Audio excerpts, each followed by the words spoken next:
vamos a abrir nuestras Biblias en Romanos capítulo 10 y vamos a leer de los versículos 1 al 10.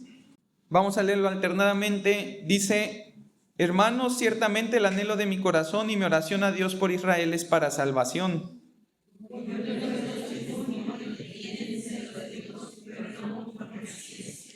Porque ignorando la justicia de Dios y procurando establecer la suya propia, no se han sujetado a la justicia de Dios.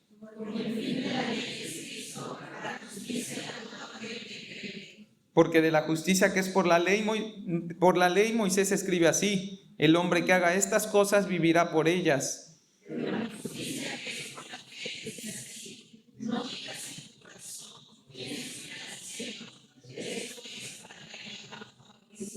¿O quién descenderá al abismo? Esto es, para hacer subir a Cristo de entre los muertos.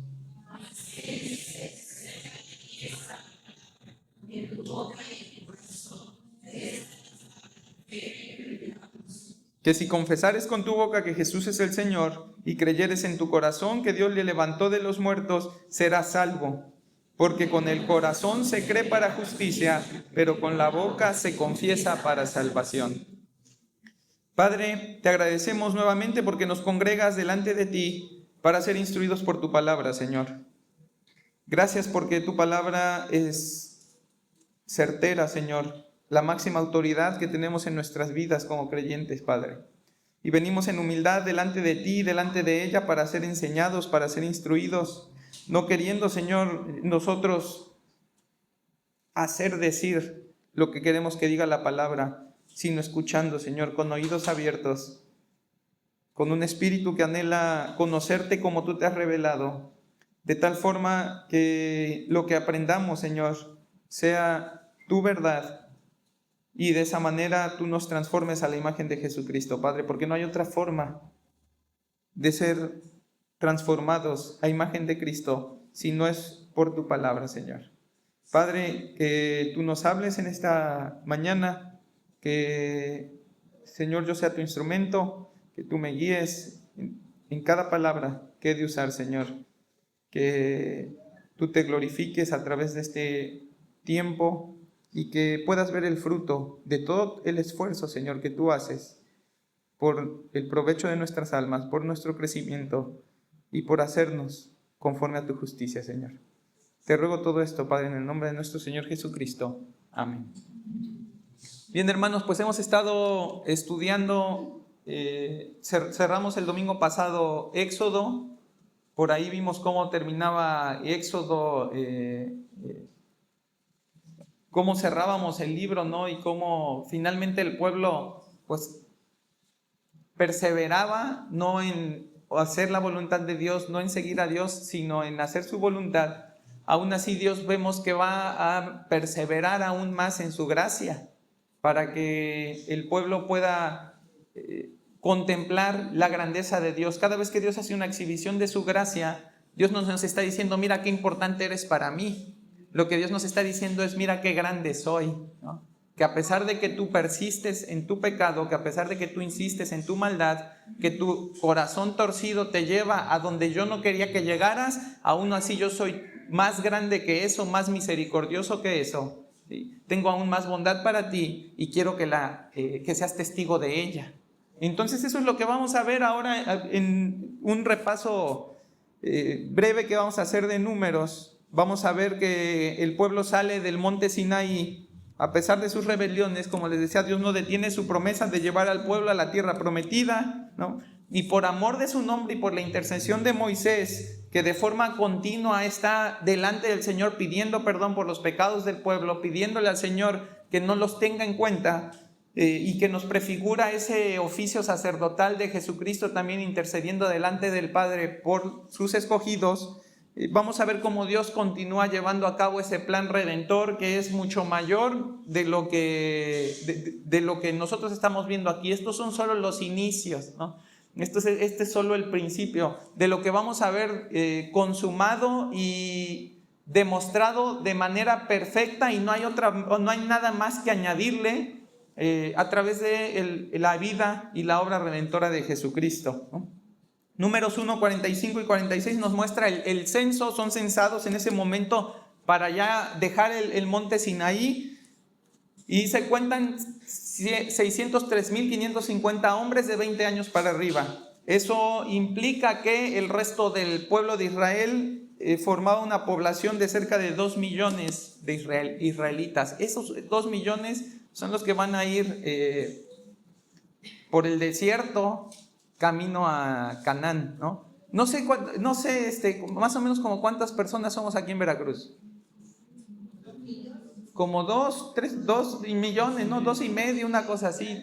Bueno, imagínate que juntaran a todas las personas de Veracruz y de Boca del Río y les están diciendo, vámonos que vamos a ir a tomar una tierra donde van a habitar, ¿no? Imagínate la multitud, ¿no? La dimensión de esa caminata, de lo que representa, no solamente para ellos como nación escogida delante del Señor, sino para todas las naciones con las que se van a encontrar. Y es como si no sé si alguna vez has visto un hormiguero de esos así, superpoblado. ¿No? Imagínate, 2 millones de hormigas. Pues por muy segura que esté tu ciudad, si ves que vienen 2 millones, y de esos 2 millones, 603,000 hombres capaces de levantar una espada, capaces de pelear, que vienen hacia ti, pues de entrada ya se te ponen a temblar las piernas, ¿no? Vamos a ver Números 10, que es donde comienza la marcha. Números 10, 11 y 12, dice, en el año segundo, en el mes segundo, a los 20 días del mes, la nube se alzó del tabernáculo del testimonio y partieron los hijos de Israel del desierto de Sinaí según el orden de la marcha, y se detuvo la nube en el desierto de Parán. Vemos cómo comienzan ellos a marchar, ya los había acomodado. El Señor a través de Moisés ya los había acomodado en el orden en el que tendrían que estar marchando. Y vamos a ver en el 31 del mismo capítulo 10, dice, así partieron del monte de Jehová camino de 3 días, y el arca del pacto de Jehová fue delante de ellos camino de 3 días, buscándoles lugar de descanso. Y la nube de Jehová iba sobre ellos de día desde que salieron del campamento. Cuando el arca se movía, Moisés decía, levántate, oh Jehová, y sean dispersados tus enemigos, y huyan de tu presencia los que te aborrecen. Y cuando ella se detenía, decía, vuelve, oh Jehová, a los millares de Israel. Entonces, ellos, recordemos todo lo que han vivido hasta ese momento, ¿no? Ellos han sido testigos de todas las manifestaciones de Dios de todo tipo, tanto en ese brazo extendido para liberarlos de Egipto, trayendo juicio sobre el pueblo de Egipto, trayendo muerte sobre el pueblo de Egipto, luego saliendo de allí, siendo provistos por el Señor en todo sentido, siempre con un aspecto de desesperación de parte del pueblo, ¿no? O sea, pareciera que están más desesperados, pareciera que quisieran ir a la tierra prometida, pero como en el ADO platino, ¿no? Ellos quieren que no cueste nada, que no sufran nada, que sea así como que pues tú súbete, te prenden el clima, te ponen tus audífonos y cuando menos te imagines vas a estar allá, ¿no? La realidad es que no es esa la caminata que el Señor quiere para ellos. El proverbio dice, ¿no? El crisol para la plata, la hornaza para el fuego. Dice, pero Jehová prueba los corazones. Entonces el Señor no los va a llevar en el ADO platino, los va a llevar caminando, probando precisamente su corazón. Y lo que manifiesta su corazón es ingratitud, es queja, es murmuración contra Dios, ¿no? Y esta no va a ser la excepción. A pesar de que ya se quejaron con Dios porque no había agua, porque no había comida, van a salir y se van a volver a quejar de lo mismo. Y vamos a ver Números 11, ahí me equivoqué, Números 11, 1 al 6. Dice, aconteció que el pueblo se quejó a oídos de Jehová, y lo oyó Jehová, y ardió su ira, y se encendió en ellos fuego de Jehová, y consumió uno de los extremos del campamento. Entonces el pueblo clamó a Moisés, y Moisés oró a Jehová, y el fuego se extinguió. Y llamó a aquel lugar Tabera, porque el fuego de Jehová se encendió en ellos. Y fíjate, tú dices, ya pasó algo. Ya los consumió en los extremos del campamento, ya quedaron consumidos esos que se quejaron. Ahí debió de parar. Fíjate que dice el 4. Y la gente extranjera que se mezcló con ellos tuvo un vivo deseo, y los hijos de Israel también volvieron a llorar y dijeron, ¿quién nos diera a comer carne? Nos acordamos del pescado que comíamos en Egipto de balde, de los pepinos, los melones, los puerros, las cebollas y los ajos. Y ahora nuestra alma se seca, pues nada sino este maná ven nuestros ojos. Y oyó Moisés al pueblo que lloraba por sus familias, cada uno a la puerta de su tienda, y la ira de Jehová se encendió en gran manera. También le pareció mal a Moisés. Fíjate cómo el Señor escucha una vez más la queja del pueblo. Recordemos que todo esto empieza en Éxodo porque Jehová escucha el clamor del pueblo de Israel. ¿Y qué estaba clamando el pueblo? Por libertad.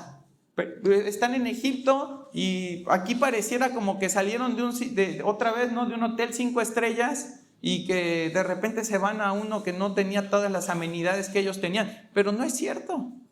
En Egipto ellos eran esclavos. En Egipto habrán comido todo eso, pero satisfechos no estaban. En paz no estaban. Tanto es así que se escucha el clamor y Dios escucha el clamor del pueblo de Israel y se dispone a sacarlos de allí porque el pueblo está siendo oprimido, está siendo matado, y si el Señor no tiene esa misericordia de sacarlos de allí, quién sabe qué habría sido del pueblo de Israel, ¿no? Pero fíjate cómo se les olvidan los grilletes y se acuerdan del pescado, ¿no? Se les olvida todo ese trabajo extenuante que los estaba llevando al borde de la extinción como nación, y que el Señor en su misericordia dispone que a través de las parteras el pueblo pueda prosperar, pueda crecer, y del único que se acuerdan es casi como si los egipcios les hubieran estado sirviendo a ellos, ¿no?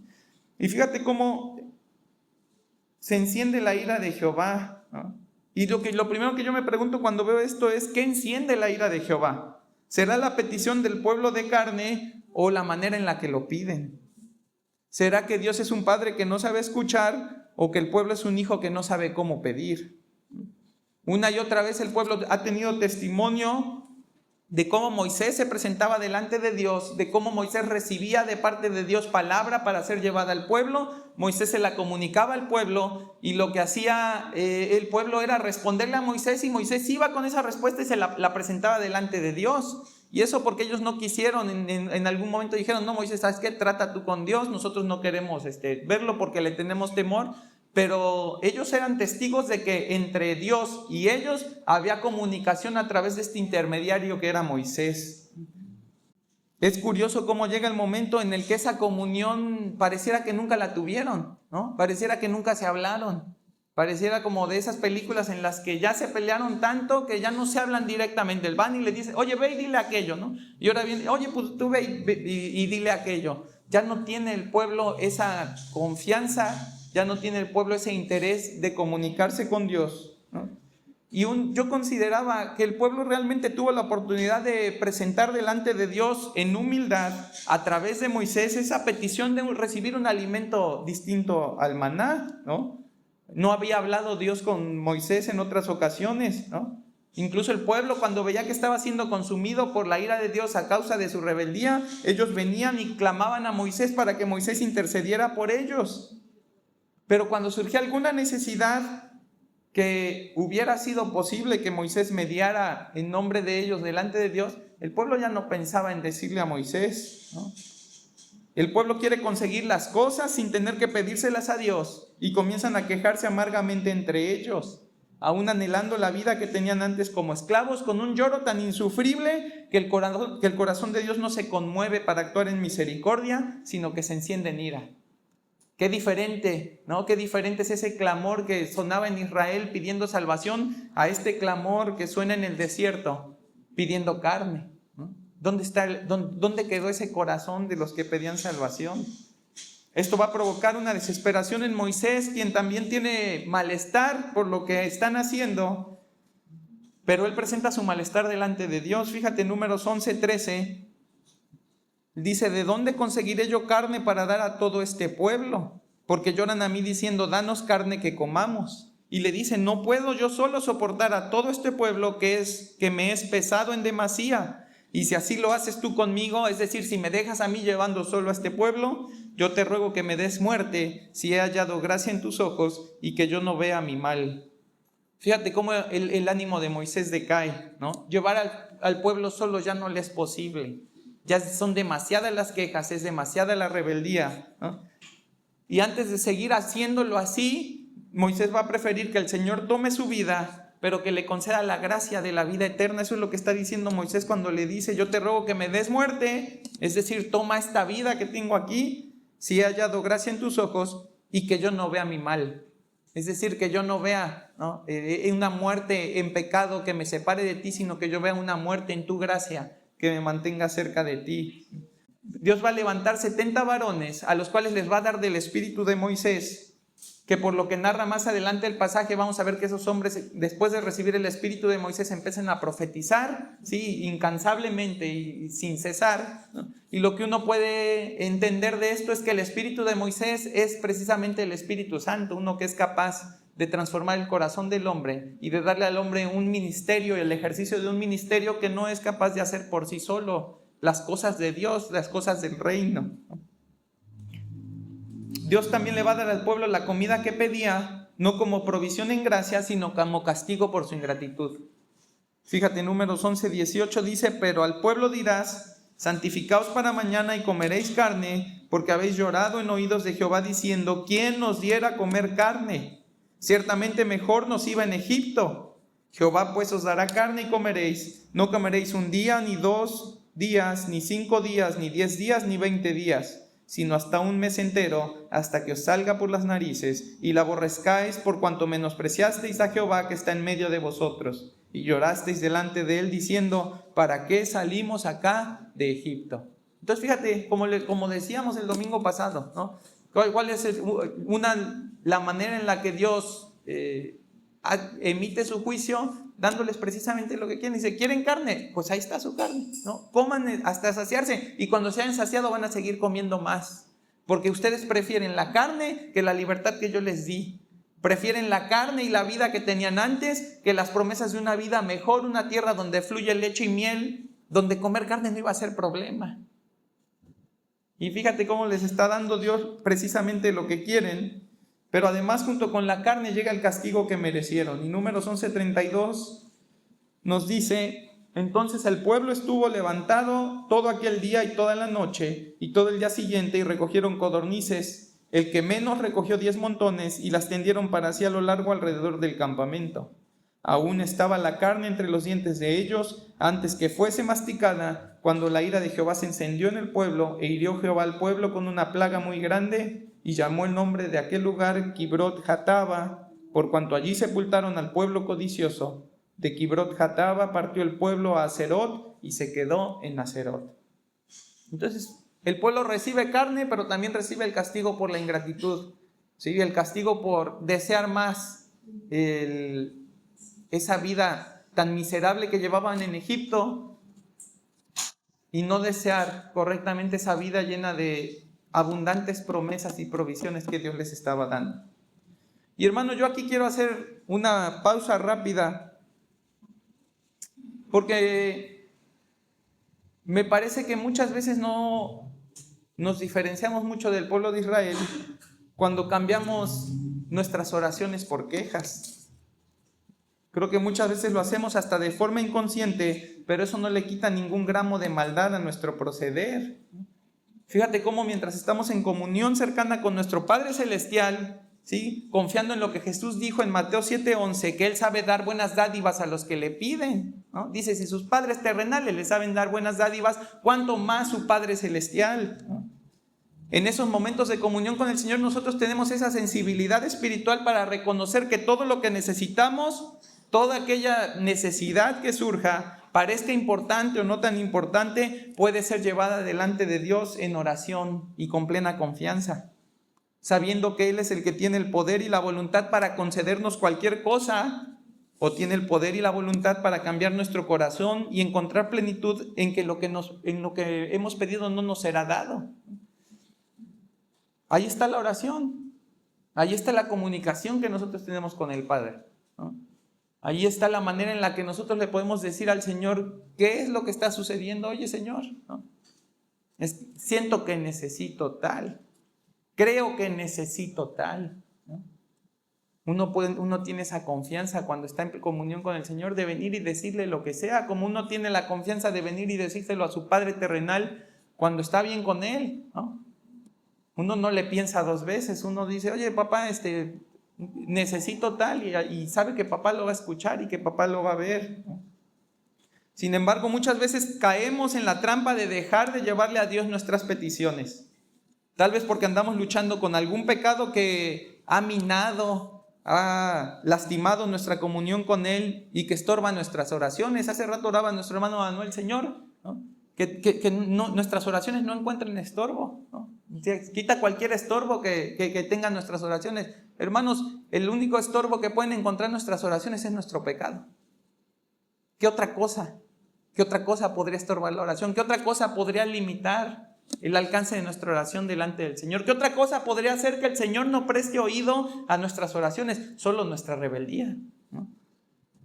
Y cuando nosotros venimos en arrepentimiento, en confesión delante de Dios y le pedimos perdón por la manera en la que estamos viviendo, el Señor perdona, el Señor olvida y se restaura esa comunión que tenemos con Él. Y el Padre vuelve a escuchar como ha escuchado siempre, ¿no? Ahora, no es que Dios no escuche, sabemos que Dios tiene la capacidad de escucharlo todo. Es que es muy diferente escuchar cuando quieres escuchar y es diferente escuchar cuando no quieres escuchar lo que te están pidiendo, ¿no? Es una cuestión de atención. No que no escuche el Señor porque no tenga capacidad de, y el pecado sea algo que se interponga entre nosotros y que ni siquiera Dios pueda quitar. No, es que a Dios le es tan desagradable el pecado que si nosotros estamos viviendo en pecado, ¿sí? El Señor va a hacer una pausa por nuestro bien y va a decir, no voy a escuchar tus oraciones, no voy a prestar atención a tus oraciones hasta que te arrepientas y confieses tu pecado, hasta que te apartes de ello y volvamos a estar en comunión. Y ahora sí vuélveme a decir todo lo que me querías decir, ¿no? Entonces, en esos momentos en el que nuestras oraciones son estorbadas y con el cinismo de seguir viviendo a nuestra manera, dejamos a un lado nuestra oración y damos paso a las quejas. Ahora ya no es Dios a quien le derramo mi corazón y mis pensamientos buscando su voluntad, sino que son los hermanos, los amigos, la esposa, el esposo, los hijos, ¿no? A quienes yo les llevo con amargura y con ingratitud las quejas que tengo respecto a las circunstancias que Dios está permitiendo en mi vida. Pareciera que agarramos unas hojas en blanco y empezamos a escribir nuestro propio libro de lamentaciones. Y en vez de buscar con el corazón manso al Dios que puede librarme de cualquier cosa, me escondo de Él mientras sigo derramando el veneno de la ingratitud, como cuando la manguera se quedó abierta y con presión, ¿no? Echando agua hacia donde sea. Hermanos, cometemos muy frecuentemente ese error de pensar que estamos compartiendo algo de nuestra vida y que lo que estamos haciendo en realidad es estarnos quejando de lo que Dios nos está permitiendo vivir. Hablar sin medir nuestras palabras, sin analizar nuestro corazón, sin considerar si lo que estamos diciendo es de bendición o es de tropiezo para los demás, ¿no? Y en vez de presentarnos delante del Padre como los hijos que somos, en ese tiempo de rebeldía, en ese tiempo en el que no queremos ni que nos vea la cara porque sabemos que estamos más delante de Él, entonces ahora todo mundo sabe qué necesitamos menos el Padre. Todo mundo sabe en qué nos está yendo mal menos el Padre. Y empezamos a contaminarnos y empezamos a contaminar a la iglesia.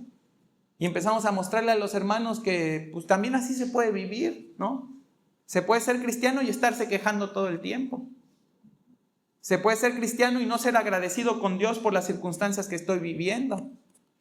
Entonces, hermano, dice Santiago 3:10, dice, de una misma boca proceden bendición y maldición. Hermanos míos, esto no debe ser así. ¿Acaso alguna fuente hecha por una misma abertura agua dulce y amarga? Hermanos míos, ¿puede acaso la higuera producir aceitunas o la vid higos? Así también, ninguna fuente puede dar agua salada y dulce. Cuando nos quejamos, dejamos de considerar que el mismo Dios que nos escuchó en oración pidiéndole su ayuda, ahora nos escucha con la misma claridad, con una lengua inflamada que peca en cada queja. Hermano, no sé cuál sea la situación que te acongoja, no sé cuál sea la necesidad que quisieras que fuera cubierta. Lo que sí sé, y es lo que el Señor quiere que nos grabemos hoy a través de esto que nos está mostrando en el pueblo de Israel, es que el primer lugar para llevar nuestras peticiones es delante de Dios y no de los hombres. ¿Quieres la ayuda de Dios? Habla con Él. ¿Hay algo que te impide hablar con Él? ¿Algún pecado no confesado? ¿Alguna relación donde no has perdonado o no has pedido perdón? ¿No? ¿Alguna desconfianza en lo que Él puede hacer o falta de fe? Ve a Él. Ponte a cuentas primero con tu Señor. Luego ve a ponerte a cuentas con tu prójimo si es necesario, y una vez hecho eso, regresa con tu petición delante de Dios y busca la ayuda del único que puede darle la respuesta correcta a tus necesidades. Hermanos, el llamado es a no cambiar el privilegio que tenemos de orar por la perdición que es quejarse. No te pierdas la bendición que tienes en Cristo como el supremo intercesor de tu alma y en el Espíritu Santo como el gran intercesor de tus oraciones. ¿Qué trabajo pueden hacer si lo que tú haces es, en vez de llevárselo a Dios, se lo estás diciendo a los demás? Es como ir a hacer el trámite en la ventanilla equivocada, ¿no? Deja de llenar a los que te rodean de tus quejas porque ellos no pueden hacer lo que le corresponde a Dios. No seamos como Israel. No seamos como Israel, que nos quejamos con todo y sabiendo que le pueden llevar su petición a Moisés y que Moisés la puede presentar delante de Dios. No, ellos se tienen que quejar. Ellos pareciera que es imposible para ellos acercarse a Dios. ¿Sabes qué es lo imposible? El orgullo de su corazón. Eso es lo imposible. Lo imposible es el orgullo de su corazón que no les permite ir en humildad delante de Dios. ¿Sí? En humildad, en ese momento delante de Moisés. Para nosotros ya no es delante de Moisés, ya no es ni siquiera delante del pastor, es delante de Dios mismo por la gracia de Jesucristo. Tú puedes ir delante de Él y llevárselo directamente, ¿no? Hermano, yo te animo que si tú has sido de esos que ha tenido la oportunidad, no podría decir privilegio, ¿verdad? Pero la oportunidad de escuchar a un hermano quejándose, ¿no? Yo te animo a que en primer lugar ores por él. Es evidente que necesita tus oraciones. Sus quejas realmente no manifiestan el problema que hay en el corazón del hermano. Sus quejas manifiestan el problema que hay en el corazón del hermano. Y lo primero que nosotros tenemos que hacer es, voy a orar por él, voy a ponerlo delante del Señor. Pero hermano, si también el Señor te ha instruido, como te está instruyendo en este momento, anímalo por medio de la palabra. Y dile, oye hermano, ¿recuerdas esa vez que el domingo que estaban enseñando que el pueblo de Israel se quejaba y que dijeron que entonces había que llevarle en vez de quejas hay que llevarle las oraciones a Dios? Oye, yo creo que eso se lo puedes llevar al Señor en oración. Antes de que se vuelva una queja más grande, antes de que te amargue más, antes de que te pongas a llorar lamentándote y que en menos de lo que tú crees, el Señor te empiece a ver con desagrado por la ingratitud que hay en tu corazón, hermano, llévalo delante de Dios. Yo te quiero decir, hermano, que tenemos la responsabilidad como miembros unos de los otros de animarnos, estimularnos, encaminarnos a ponernos delante de Dios como es debido. Sabemos que de la abundancia del corazón habla la boca. Hay que ayudar a nuestros hermanos y hay que ayudarse uno mismo. Cuando lo único que uno escuche de su boca sean quejas, hay que pedir ayuda para que en nuestro corazón abunde dependencia a Dios y gratitud en todo tiempo. Y dejemos a un lado las quejas. Entonces, hermano, esto es lo primero que nos enseña Israel aquí. Un corazón que se va a seguir quejando, que Dios se va a cansar de escucharlo, y es lo que vamos a ver a continuación. Hermano, no te bendice en nada quejarte. ¿Sabes qué te bendice? Orar.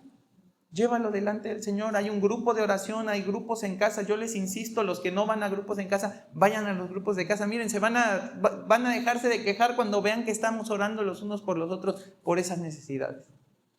Y no es porque el grupo sea algo especial, es porque estamos haciendo las cosas que el Señor quiere que hagamos con las cosas que el Señor nos permite vivir. Entonces vemos a este pueblo que se queja, vemos a un Señor que se molesta con ellos, que les da lo que quieren, se los da hasta más de lo que querían como castigo. Vemos que en su ira Él consume parte de ese pueblo a través de una plaga, ya había consumido una parte a través del fuego, ¿no? Y luego vamos a llegar a Números 13, donde vamos a ver a los 12 espías, ¿no? Y esos 12 espías nos van a mostrar lo que sucede cuando nos guiamos por vista y no por fe. Dice Números 13:1, y Jehová habló a Moisés diciendo, envía tú hombres que reconozcan la tierra de Canaán, la cual yo doy a los hijos de Israel. De cada tribu de sus padres enviaréis un varón, cada uno príncipe entre ellos. El reporte que traen de vuelta, ya te debes de saber la historia. 10 de esos 12 espías reconocen la tierra y reconocen las capacidades del pueblo que habita en esa tierra. ¿Cuál es el problema? Porque ellos no dicen ninguna mentira. Ellos dicen, oye, vimos hombres que eran como gigantes, pusieran hombres que eran como gigantes. Lo que están viendo lo están reportando, ¿no? ¿Cuál es el problema? Que la manera en la que lo reportan, ¿sí?, la actitud con la que ellos lo hacen es reconocer las capacidades del pueblo que encuentran allí, pero no reconocer las capacidades del Dios que los está mandando a tomar esa tierra.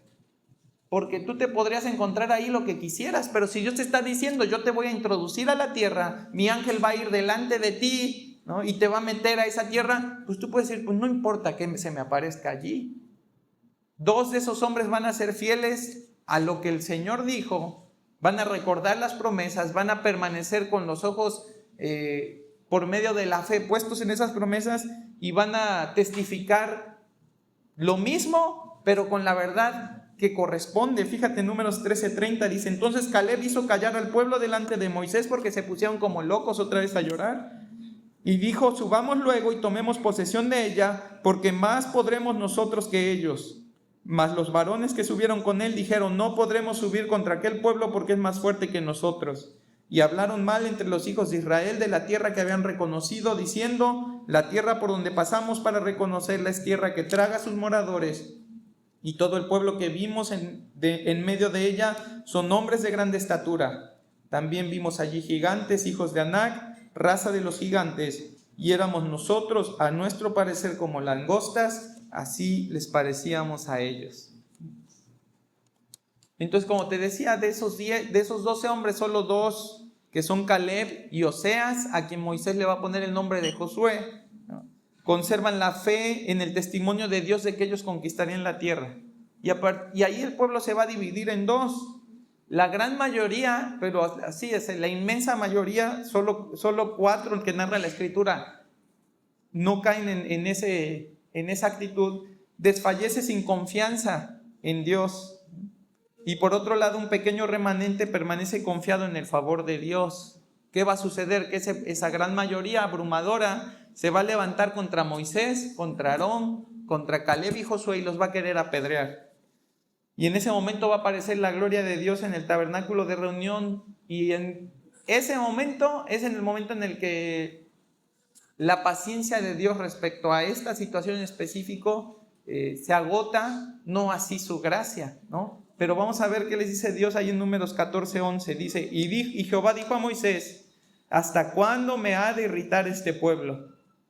¿Hasta cuándo no me creerán con todas las señales que he hecho en medio de ellos? Yo los heriré de mortandad y los destruiré, y a ti te pondré sobre gente más grande y más fuerte que ellos. Ya le había dicho el Señor una vez a Moisés, ¿se recuerdan el domingo pasado? Oye, ya nos deshacemos de esto y hago de ti una nación, ¿no? Levantamos una nueva nación. Moisés va a ejercer su función sacerdotal otra vez intercediendo por ellos, dice el versículo 13. Pero Moisés respondió a Jehová, lo oirán luego los egipcios, porque en medio de ellos sacaste a este pueblo con tu poder, y lo dirán a los habitantes de esta tierra, los cuales han oído que tú, oh Jehová, estabas en medio de este pueblo, que cara a cara aparecías tú, oh Jehová, y que tu nube estaba sobre ellos, y que de día ibas delante de ellos en columna de nube y de noche en columna de fuego, y que has hecho morir a este pueblo como a un solo hombre, y las gentes que hubieren oído tu fama hablarán diciendo, por cuanto no pudo Jehová meter a este pueblo en la tierra de la cual les había jurado, los mató en el desierto. Ahora pues yo te ruego que sea magnificado el poder del Señor como lo hablaste, diciendo, Jehová, tardo para la ira y grande en misericordia, que perdona la iniquidad y la rebelión, aunque de ningún modo tendrá por inocente al culpable, que visita la maldad de los padres sobre los hijos hasta los terceros y hasta los cuartos. Perdona ahora la iniquidad de este pueblo, según la grandeza de tu misericordia, y cómo has perdonado a este pueblo desde Egipto hasta aquí. Y hermano, antes de que pasemos a ver qué le responde Dios a Moisés, yo quiero que reflexionemos juntos acerca de la función intercesora que nos está mostrando Moisés aquí. Porque aún con sus imperfecciones, esa obra que él está haciendo, como decía al comenzar el estudio, es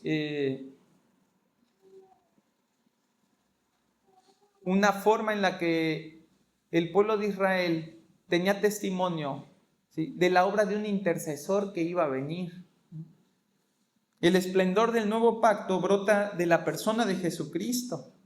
El sacerdocio de Moisés no tiene punto de comparación con el sacerdocio del Hijo de Dios hecho hombre. Y si tú alcanzas a ver en Moisés un amor tal por el pueblo de Dios que lo lleva a interceder una y otra vez por él, no dándose por vencido ni dándolo por perdido, sino confiando en la gracia de Dios que es suficiente para cubrir cualquier pecado, y que Dios es tardo para la ira y grande en misericordia, como ya lo dijo Moisés allí, deberás tener en mente que esa pasión por su pueblo ha sido llevada a su expresión máxima por Jesucristo. Hebreos 7:23 dice: y los otros sacerdotes llegaron a ser muchos, debido a que por la muerte no podían continuar.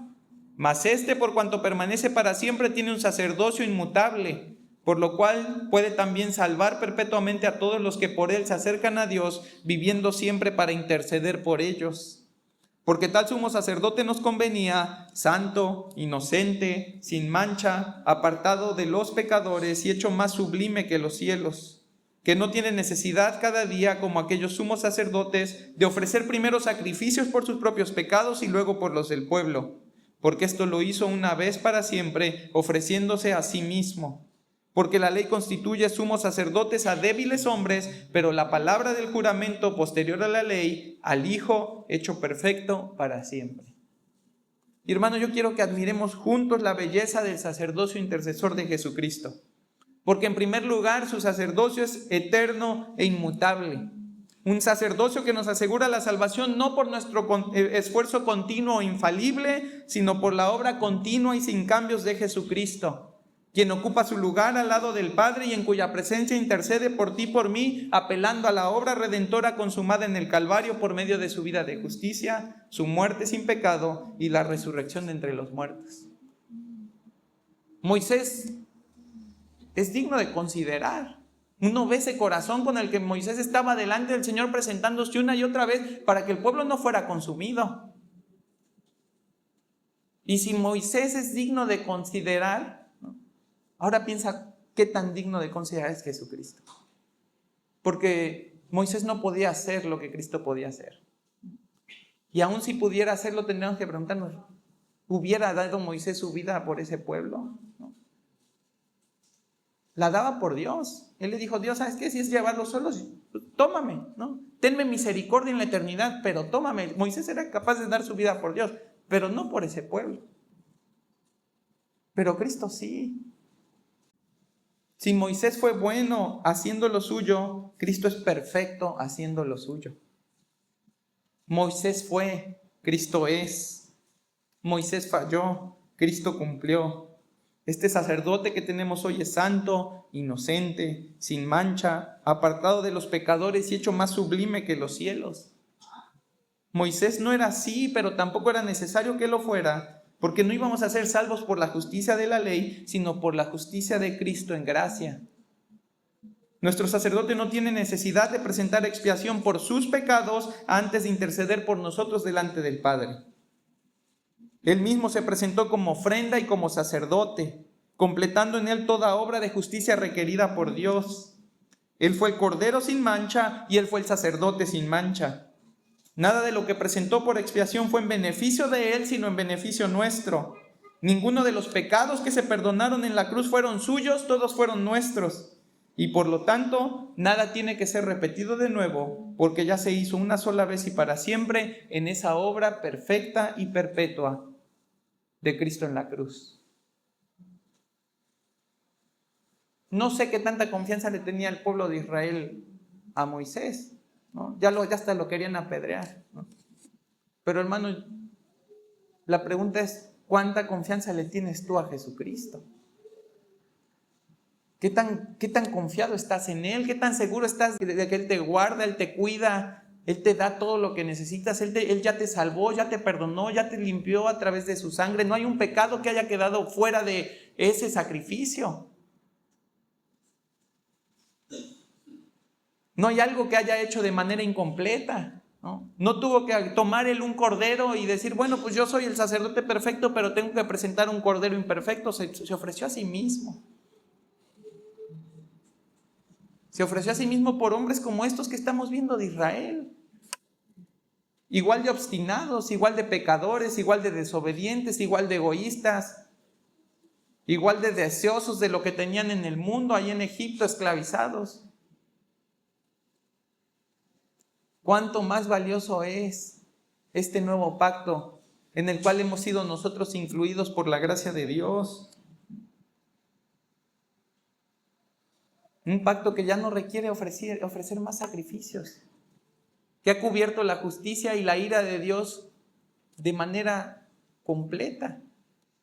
No sé si te has preguntado alguna vez por qué no sigue ofreciendo Israel sacrificios por sus pecados. Ellos te van a decir porque pues el templo ya no está y entonces ya no tienen dónde ofrecer. ¿Y entonces qué hacen con el pecado? Porque la ley dice que sin derramamiento de sangre no hay remisión de pecados. ¿Qué hacen con él? No sé qué crean, pero de todo lo que creen, están haciéndose, o no creo que se estén haciendo, nos lo va a enseñar Romanos, ¿no? Están cegados respecto a qué está sucediendo con sus pecados. ¿Quién está ofreciendo expiación por sus pecados? ¿Quién está presentando un sacrificio por los pecados de todos ellos delante de Dios, de tal manera que puedan tener perdón por ellos? Ellos te van a decir que no lo ofrecen porque el templo fue derribado y ya no tienen un lugar donde presentarlos. Yo te puedo decir que es por determinación divina, porque Dios no puede seguir viendo a un pueblo ofreciendo sacrificios animales con agrado cuando ha sido su propio Hijo que se dio en sacrificio por nosotros para aplacar su ira. Es determinación de Dios que no haya un lugar donde ofrecer más sacrificios. Porque el único sacrificio que Dios podía aceptar para que todo eso terminara, ya lo aceptó. Ya no hace falta más. No hay que más sacrificar. No hay más sangre para rociar con tal de que los pecados de los hombres sean perdonados. A tal grado está cegado el pueblo de Israel que sabiendo que pecan y que para remisión de pecados se requiere derramamiento de sangre, ellos creen que pueden vivir en paz con Dios, esperando al Mesías y alcanzar la vida eterna sin que sus pecados sean expiados por algún sacrificio. Y esa ceguera no es una ceguera que solamente tengan ellos por su incredulidad, es una ceguera, y lo vamos a ver cuando lleguemos a Romanos capítulo 11, ¿sí? Una ceguera que Dios ha obrado en ellos de manera temporal, cerrando sus ojos y cerrando sus oídos para que el testimonio del Mesías no sea evidente para ellos. Teniendo frente a ellos la verdad de la palabra, y ojo que no estoy hablando del Nuevo Testamento, eso ya está desde el Antiguo Testamento, que sin derramamiento de sangre no hay perdón de pecados. Teniendo esa verdad, que no hay manera de evitarla, no hay manera de escaparse de eso, ¿qué vuelta le puedo dar? ¿Qué sangre se está derramando? Teniendo frente a ellos esa verdad, les es imposible ver que fue en Jesucristo en quien eso tuvo su cumplimiento perfecto y que por lo tanto ya no es necesario un sacrificio más.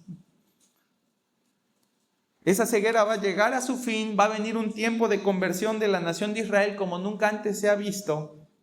El pequeño remanente vendrá a ser el gran remanente dentro del pueblo de Israel, pero mientras ese tiempo llega, aún no pueden ver en el Cristo que crucificaron a ese sacerdote perfecto y pagan con más y más generaciones que las que murieron en el desierto el precio de su incredulidad. Ahí en el desierto va a quedar una generación, 40 años. Ahí va a quedar una generación. ¿Cuántas generaciones están quedando sin Cristo? Desde el tiempo en el que el Señor vino hasta el día de hoy, porque no alcanzan a ver en Cristo a ese Mesías que obró de manera misericordiosa, pero además de manera perfecta, la salvación de los hombres, y trajo al Padre todos aquellos que el Padre había escogido para pertenecer a Él.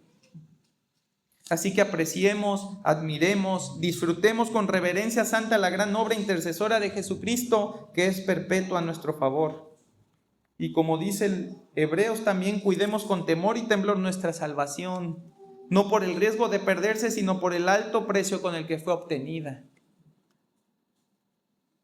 Es esa perla magnífica, es esa perla maravillosa que cuando es puesta en tus manos, pues no está en riesgo que la pierdas, pero no quieres traerla como si fuera trompo, ¿sí? No quieres andarla ahí raspando, como luego tenemos un celular nuevo y le raspamos la pantalla y casi sentimos que se nos hizo aquí una cortada por dentro. Ahora imagínate la salvación, ¿no? Esa piedra, esa gema, esa perla de gran precio que tú dices, sí la tengo que cuidar con temor y temblor porque no quiero que se me maltrate. No quiero malutilizarla. No es pelota de fútbol. No es para andarla trayendo allá, azotándola donde sea, porque no importa no. ¿Cuánto costó tu salvación? ¿De quién fue la vida que tuvo que sacrificarse para que tú pudieras tenerla? Cuídala con temor y temblor. Sea agradecido. Dale el valor que tiene. Confía en tu Salvador, que Él vela por ti cada día delante de Dios, en un mismo corazón con el Espíritu Santo que mora en ti para completar la obra de Dios en tu vida, y en un mismo corazón con el Padre que por su elección en amor dispuso la vida de su Hijo para darte libertad cuando estabas muerto en tus pecados. Y si aún no has puesto tu confianza en Jesucristo, o si aún no estás seguro de haberla puesto y crees que la pusiste, no pierdas tiempo. Dios no acepta a otro intercesor, ni tiene otro camino para la salvación de tu alma. Solo Cristo salva, hermano. No hay otro fuera de Él que te pueda llevar al Padre seguro, confiado, guardado de todo mal, para que al final de los tiempos, para que en el día de presentación delante de Dios, nosotros podamos saber que tendremos un lugar con Él.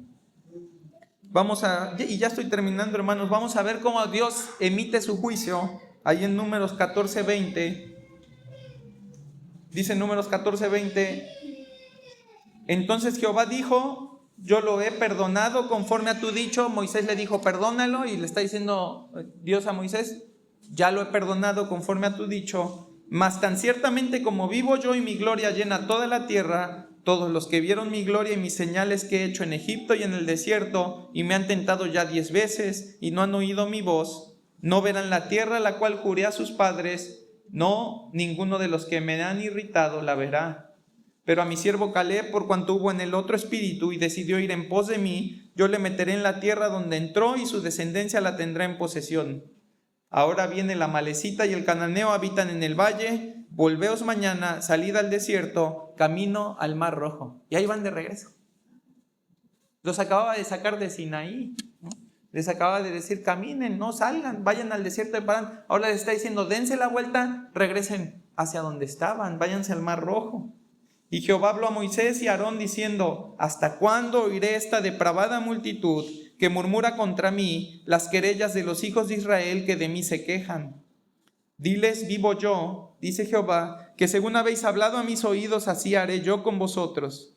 En este desierto caerán vuestros cuerpos, todo el número de los que fueron contados de entre vosotros, de 20 años arriba, los cuales han murmurado contra mí. Vosotros a la verdad no entraréis en la tierra por la cual alcé mi mano y juré que os haré habitar en ella, exceptuando a Caleb, hijo de Jefone, y a Josué, hijo de Nun.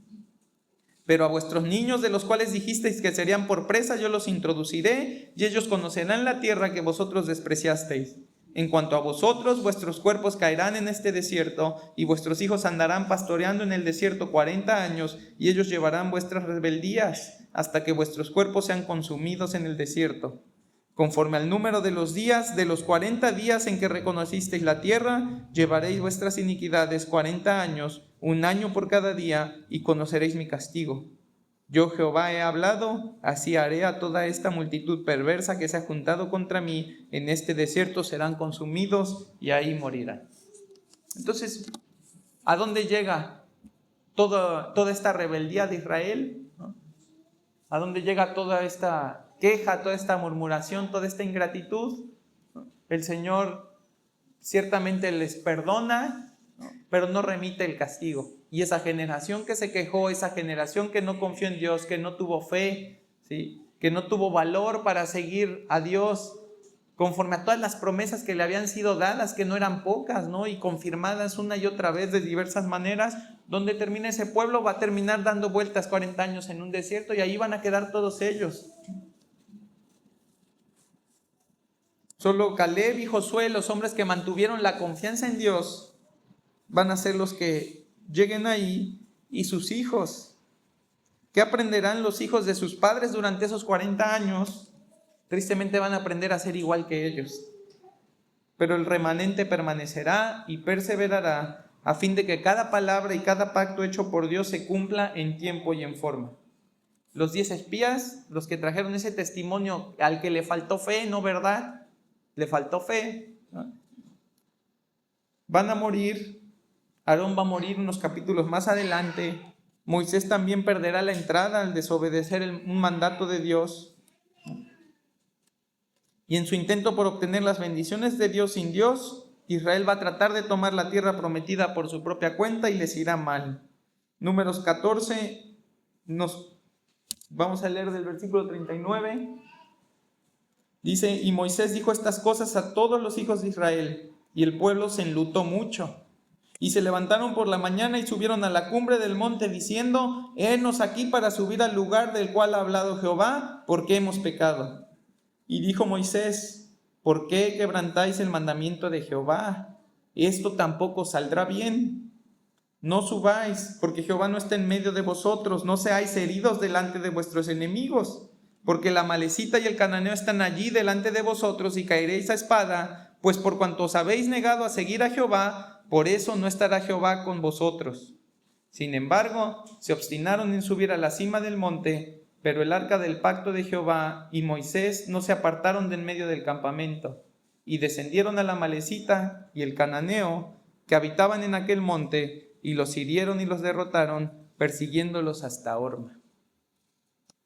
Hermano, dijeron, bueno, pues ya, a ver si Dios ya viéndonos ahí en batalla, pues se compadece de nosotros y nos echa la mano. Moisés se los advierte, les dice, no vayan, no les va a ir bien, esto no va a salir bien. Ellos no hacen caso, se ponen necios, es lo que dice la palabra cuando dice que son obstinados, se ponen necios y se van. Y lo único que van a hacer es a sufrir una derrota, la primera derrota en tratar de conquistar la tierra prometida. Y de ahí, hermano, yo quiero hacer una última reflexión. Y lo que te quiero decir, hermano, es que aprecies el consejo y la enseñanza de los varones que con diligencia y amor se preparan para discipularte, para enseñarte, para exhortarte, para animarte en la palabra. Por la gracia de Dios, Él ha permitido que más hombres de esta congregación se levanten, más hombres estén participando en las actividades que tenemos, en los grupos en casa, ¿sí? Hay más disposición y aún hay más varones que vienen detrás con ese mismo deseo de servir al Señor para tu provecho, para tu bien. Que no nos pase como el pueblo de Israel, que quieren hacer su voluntad. Moisés sabe que eso va a ir en contra de Dios y les dice que no. Les dice, no lo hagan, eso va a salir mal. Ellos se obstinan, no le hacen caso, a fuerza quieren ir y sale mal, ¿no? Pero ahí está Moisés, que sabe lo que el Señor dijo, que es diligente en presentarles el consejo de Dios, en decirles, no vayan, no les va a salir bien, el enemigo los va a derrotar allí. Y ahí está el corazón, nuestro corazón, ¿no? Que pareciera como que pues sabemos más que Moisés, ¿no? Y cuántas veces así nos pasa en la iglesia, en el estudio, oye, pues yo sé más que el maestro, yo sé más que el que me está enseñando, yo sé más, ¿no? Dice 1 Tesalonicenses 5:12, os rogamos, hermanos, que reconozcáis a los que trabajan entre vosotros y os presiden en el Señor y os amonestan, y que los tengáis en mucha estima y amor por causa de su obra. Tened paz entre vosotros. Hermanos, si Dios te ha traído en esta iglesia de cualquier otro lado, incluso de no estarte reuniendo anteriormente, es porque Dios quiere que seas instruido en su palabra. Si ya fueras un hombre o una mujer que está completo, que ya no necesita aprender nada más, hermano, Dios ya no te tendrá aquí, ya te tendrá en su presencia. Si estás aquí es porque Dios quiere que escuches la enseñanza y el consejo que se te da aquí. Y nuestro mayor interés es que hagas la voluntad de Dios y no te obstines en hacer la tuya. Escúchanos con paciencia y amor, pero sobre todo, escucha con paciencia y amor a lo que Dios te quiere decir a través de nosotros. Si tienes dudas, compáralo con la Escritura y ve y haz lo que dice la Escritura. Si estás aquí y quieres que todo en tu vida siga siendo como antes, creo que estás en el lugar equivocado. Dios no lleva a nadie a una iglesia local para que siga siendo como era, siga pensando como pensaba, siga creyendo lo que creía. Dios te pone en una iglesia local para ser instruido, pastoreado, capacitado, a fin de llegar al punto de dar evidencia de que has madurado en tu fe y tu conocimiento de Dios, y ahora ser dispuesto por Dios mismo para hacer lo mismo que estamos haciendo nosotros. poner tu vida al servicio de los demás, poner tu vida para que diligentemente, indagando en la palabra, inquiriendo a través de ella, ahora tú puedas edificar a otros, bendecir a otros, ayudar a que otros maduren y este cuerpo crezca y este cuerpo se beneficie de tu servicio. No te resistas a la enseñanza y el consejo. Abrázalos porque Dios los ha dispuesto para tu bien. A algunos de ustedes yo les he animado a cambiar la forma en la que viven para vivir como la palabra enseña. A otros a cambiar su forma de pensar o de tomar decisiones. A otros a reordenar prioridades o reordenar sus matrimonios y familias que sufren por falta de liderazgo o por falta de sujeción. A otros a perseverar en la fe a través de lecturas, de libros, de audios. A otros les he insistido a integrarse a un grupo en casa, a una reunión de matrimonios, a una reunión de mujeres, a una reunión de varones. A otros los hemos animado a bautizarse, a hacerse parte de la membresía. Y a otros más los hemos animado a involucrarse en el ministerio sirviendo a la iglesia del Señor. Hermanos, si te lo pido yo, te lo pide cualquiera de tus hermanos que están en la enseñanza o cualquier miembro de la iglesia que es maduro, te lo estamos pidiendo porque Dios nos pide que así lo hagamos. No hablamos de nosotros, hablamos de Él. El provecho es para tu alma primeramente y luego para el provecho de tu familia y de tu iglesia y de ese mundo y ese contexto en el que el Señor te ha puesto para testimonio de tu fe. Pero sobre todo, para que tu vida sea una ofrenda en sacrificio vivo y agradable a Dios. Así que aprovecha esas disposiciones que Dios ha hecho por amor a ti y camina en obediencia y no en obstinación. Porque recuerda que así como hay un remanente en Israel, hay un remanente dentro de las iglesias. Uno que ama a Dios con todo su corazón, que se sujeta a Él, que se sujeta a la verdad revelada por Él en su palabra, a fin de que el amor de Cristo habite en ellos por fe. Así que, hermano, ahí está el ejemplo. ¿Quieres ser como el resto del pueblo de Israel o quieres ser como esos hombres de fe que demuestran siempre que lo primero es el amor a Dios, la obediencia al Señor, el seguir sus preceptos, y que el Señor ha dispuesto un orden dentro de todo para el beneficio de este cuerpo, de esta iglesia y de todas las iglesias locales? El Señor ha dispuesto un orden para el beneficio de esos cuerpos. Hermano, yo te animo a que escuches, a que sigas el consejo, a que te lleves la buena sorpresa, la grata sorpresa de escucharlo y encontrarte en la voluntad de Dios, y no la desagradable sorpresa de no escucharlo, salir a una batalla a la que Dios no te va a acompañar y verte derrotado allí porque hiciste tu voluntad y no la de Dios. Este es el pasaje de hoy. Vamos a continuar el próximo domingo, si el Señor lo permite, terminando el libro de Números con la historia de Balaam, ¿no? Y de cómo es contratado para maldecir a Israel y cómo el Señor lo utiliza soberanamente para bendecirlo. Y vamos a ver la gran riqueza que Dios vierte para el provecho, para nuestro beneficio en esas bendiciones que pronuncia Balaam. Les voy a pedir que por favor nos pongamos de pie. Padre, te agradecemos, Señor. Ciertamente has dejado todo esto en tu palabra como testimonio para nosotros. Un testimonio que hacemos bien en escuchar, un testimonio que hacemos bien en aprender, Señor, y un testimonio que hacemos aún más bien poniéndolo en práctica, Padre. Señor, tu palabra es maravillosa, nos revela tu corazón, tu misericordia, la obra maravillosa de redención efectuada por Jesucristo en favor nuestro, Padre. Ese sumo sacerdote, Señor, no hay otro igual a Él. No hay otro que sea perfecto, Señor, cuyo nombre sea digno de alabanza, digno de reconocimiento. No hay otro, Padre, que te conozca a ti como Él te conoce y que nos revele tu persona como Él lo hace, Padre. Gracias. Gracias porque aún, Señor, en todas nuestras debilidades, aún en todas nuestras falencias, Él está en su trono intercediendo por nosotros, invocando, Señor, esa obra maravillosa que Él hizo en la cruz, la cual nosotros no podríamos replicar, Señor, ni siquiera la mejor de nuestras obras podría compararse, Señor, a la más pequeña de las obras de nuestro Salvador, Señor.